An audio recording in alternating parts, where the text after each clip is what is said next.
धन्य हो राजकुमारी, तुम धन्य हो।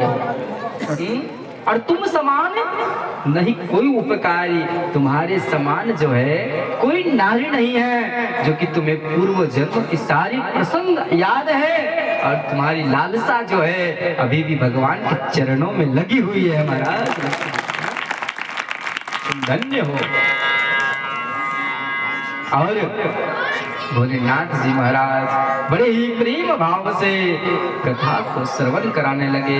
और यहाँ पर बाबा कहते हैं कि जो व्यक्ति कथा श्रवण नहीं करता है महाराज, उनका कान जो है श्रवण रंध्र अहि भवन समाना, अर्थात कान से अगर आप भगवान की कथा नहीं श्रवण किए महाराज, हरि नाम संकीर्तन नहीं श्रवण किए, तो आपका जो कान है वो अजगर सर्प के समान है महाराज। ये क्योंकि यह जो कान मिला है महाराज तो भगवान की कथा सुनने के लिए ही मिला है। और फिर बाबा भोलेनाथ बड़े ही प्रसन्न होकर और माँ पार्वती जी को यह कथा श्रवण करा रहे हैं और कहते हैं, हे उमा, कथा में ताली बजाना चाहिए। क्यों? क्योंकि ताली अगर आप बजाएंगे तो आपके मन में जितनी भी संशय है, जितने भी विकार है, जितनी भी बुरी सोच है महाराज, सब नष्ट हो जाएगी, सब खत्म हो जाएगी। यहाँ पर बाबा भोलेनाथ जी कहते हैं कि राम कथा सुंदर करता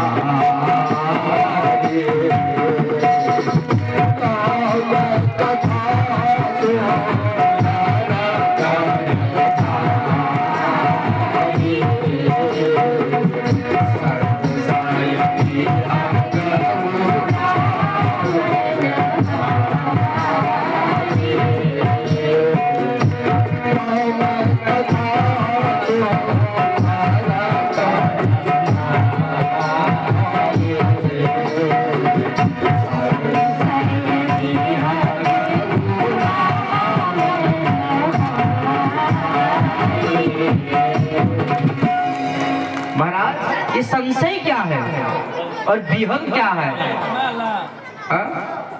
एक बात बताओ, अगर जो व्यक्ति नित्य प्रतिदिन ताली बजाता हो वो कभी बीमार नहीं पड़ेगा। ये ताली का फायदा है महाराज, फायदा है। और संशय, अगर आपके हृदय में संशय है तो महाराज ताली बजाने से संशय रूपी पक्षी को उड़ाने वाली है ताली महाराज, है नहीं? अगर आप ज्यादा क्रोध हो रहे हैं, है नहीं, ज्यादा क्रोध में है, ये मन आपका अशांत है, तो आप कहीं जाइए और भगवान नाम सा श्री राम जय राम का कीर्तन करके ताली बजाने लगे महाराज, देखिए मन तुरंत शांत हो जाएगा, है नहीं? संशय विहग उड़ावन हारी, सभी संशय को उड़ाने वाली सुंदर पक्षी है महाराज, सुंदर पक्षी। इसलिए ताली बजाना चाहिए। कौन चाहते हैं कि हमें रोग मिले? है? कोई चाहते हैं क्या? नहीं ना, सब तो चाहते हैं कि हम निरोगी हो। तो एक बार सुंदर प्रेम से ताली बजाए सभी लोग। वाह। तो जहां मौका मिले महाराज वहां ताली बजाना है, नहीं चुकना नहीं है। ताली बजाएंगे ना तो पावर मिलेगा, है नहीं? अंदर के संशय खत्म होगा, रोग खत्म होगा, है नहीं? और आपका मन भी निर्मल हो जाएगा महाराज, और आप बीमार भी नहीं पड़ेंगे, है नहीं? इसलिए ताली बजाना है। और फिर माँ पार्वती जी कह रही है कि हे प्रभु, एक बात बताइए, क्या भगवान को भी पैर होते हैं? क्या भगवान का नेत्र होते हैं? क्या भगवान का भी हाथ होते हैं? तो बाबा कहते हैं कि बिनु पद चलहि सुनहि बिनु काना, और कर बिनु कर्म करहि विधि नाना। यहाँ पर बाबा भोलेनाथ जी कहते हैं, हे उमा, भगवान के पास पैर नहीं होते हैं, ना हाथ होते हैं, और ना मुख होते हैं ना कान होते हैं।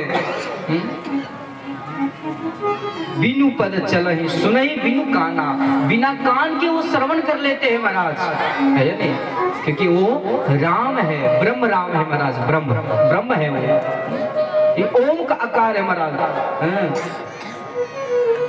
और जो ब्रह्म राम होते हैं महाराज, ब्रह्म होते हैं महाराज, उनका ना कान होता है, ना आंख होता है, ना कान होता है, नाक होता है, और बिना आंख से वो देख लेते हैं महाराज।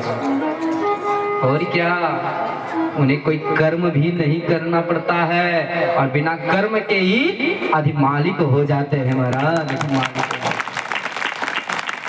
श्री सर्वगुण से संपन्न होते हैं महाराज। ऐसे हैं हमारे राम, ऐसे हमारे कृष्ण, जो सभी गुणों से संपन्न हो, है या नहीं? और महाराज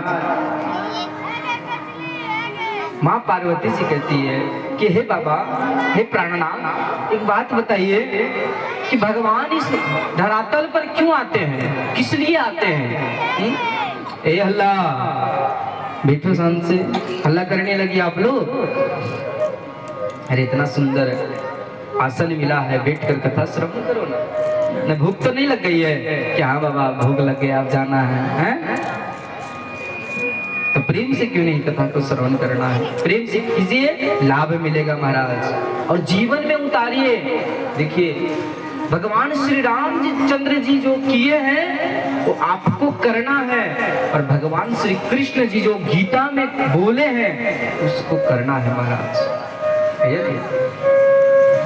ये नहीं कि भगवान श्री कृष्ण जी जो किए हैं वो करना है, नहीं, क्योंकि भगवान श्री कृष्ण जी 16,108 विवाह किए हैं। क्या आप कर सकते हैं क्या?